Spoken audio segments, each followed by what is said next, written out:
बहू जैसा प्यार। सरिता की सास ने उसे ये क्यों कहा कि उसे बेटी जैसा नहीं बहू जैसा ही प्यार देंगी? उनकी इस बात का सरिता पर क्या असर हुआ, आइए कहानी में आगे जानते हैं। मैं तुम्हें यह नहीं कहूंगी कि मैं तुम्हें बहू नहीं बेटी ही मानूंगी। बेटी बेटी होती है और बहू बहू होती है। मैं तुम्हें बेटी जैसा प्यार नहीं दूंगी, मैं तुम्हें बहू जैसा प्यार ही दूंगी। रह रहकर होने वाली सास के ये शब्द मेरे दिमाग में हथौड़े की तरह वार कर रहे थे। आज मुझे देखने राहुल के साथ उसके मम्मी पापा और दीदी जीजा जी आए थे। राहुल और मैं दोनों ही इंजीनियर हैं। राहुल की जॉब मुंबई में थी और मेरी बेंगलुरु में। राहुल मेरी बुआ जी के दूर के रिश्तेदार थे।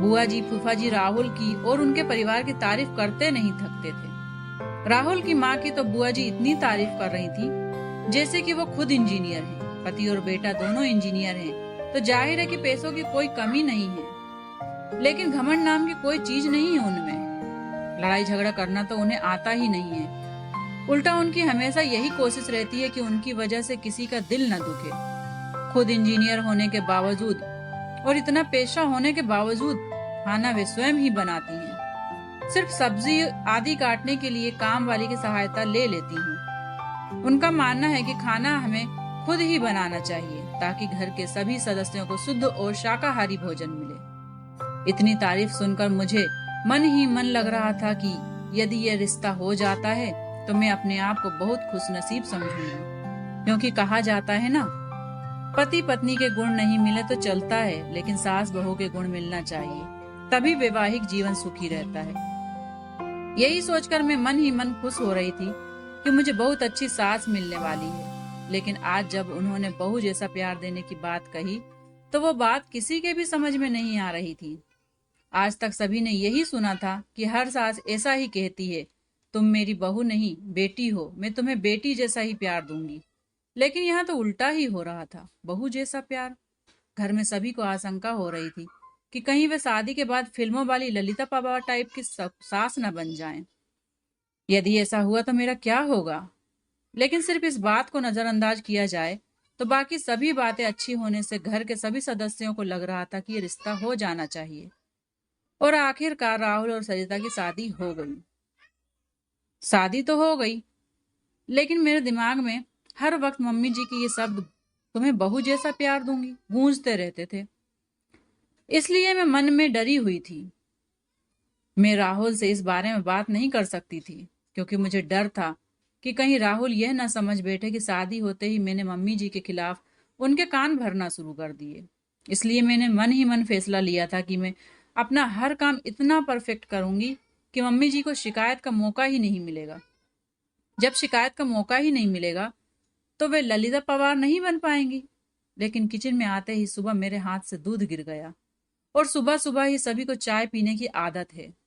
मम्मी जी ने गिरे हुए दूध की तरफ देखा और मेरी तरफ देखा और मैं बम फटने का इंतजार करने लगी। बस अब फटा बम, अब फटा। लेकिन ये क्या, बम तो फुसका निकला। मम्मी जी मेरे पास आई और बोली, कोई बात नहीं सरिता, तुम इतनी डरी हुई क्यों हो? तुमने कोई जानबूझकर थोड़े ही गिराया है दूध, हो जाता है कभी कभी, कोई बात नहीं, तुम रिलैक्स हो जाओ। लेकिन मम्मी जी, अब चाय कैसे बनेगी? दूध वाला तो कल आएगा। मैं अभी पैकेट का दूध बुलवा लेती हूँ। लेकिन आप ही ने तो कहा था कि अपने यहाँ पैकेट का दूध नहीं लाते। लाते तो नहीं है, लेकिन सभी को चाय का एक नशा हो गया है, तो चाय के बिना तो नहीं रहेंगे। इसलिए इमरजेंसी में एक आध बार चलता है पैकेट का दूध। हम लोग ऑफिस में चाय पीते हैं ना, वहां कौन से दूध का उपयोग किया जाता है, क्या हमें पता चलता है? ऑफिस में हमारी मजबूरी है, लेकिन घर में जहां तक संभव हो सेहत के लिए अच्छा ही करना चाहिए, इसलिए अपन पैकेट का दूध नहीं लेते। लेकिन एक आध बार में कुछ नहीं होता, रोज रोज थोड़े ही दूध गिर जाएगा। अब तुम रिलैक्स हो जाओ। मैंने मन में सोचा, मैं फिजूल ही डर रही थी, मम्मी जी तो कितनी अच्छी हैं। लेकिन दूसरे ही पल सहेली की बात याद आ गई। ये सब शादी के चोचले होते हैं जो शुरुआत में होते ही हैं, आगे आगे देखना होता है क्या। यह बात आते ही फिर से मेरे मन में वही डर समा गया। दो एक बार और इसी तरह छोटी छोटी गलतियां हुई, लेकिन तब भी मम्मी जी ने मुझे प्यार से समझाया। 4-5 महीने बाद की बात है, सभी को पालक पनीर की सब्जी बहुत पसंद थी। आज रविवार की सभी की छुट्टी होने पर पालक पनीर की सब्जी बनाने का तय हुआ। सब लोग खाना खाने के लिए बैठे। जैसे ही उन्होंने पहला निवाला मुंह में लिया तो बहुत बुरा मुंह बनाया और एक घूंट पानी पीकर बोले कि आज सब्जी में नमक डाला है या नमक में सब्जी डाली है? आज डबल डबल नमक डाला है।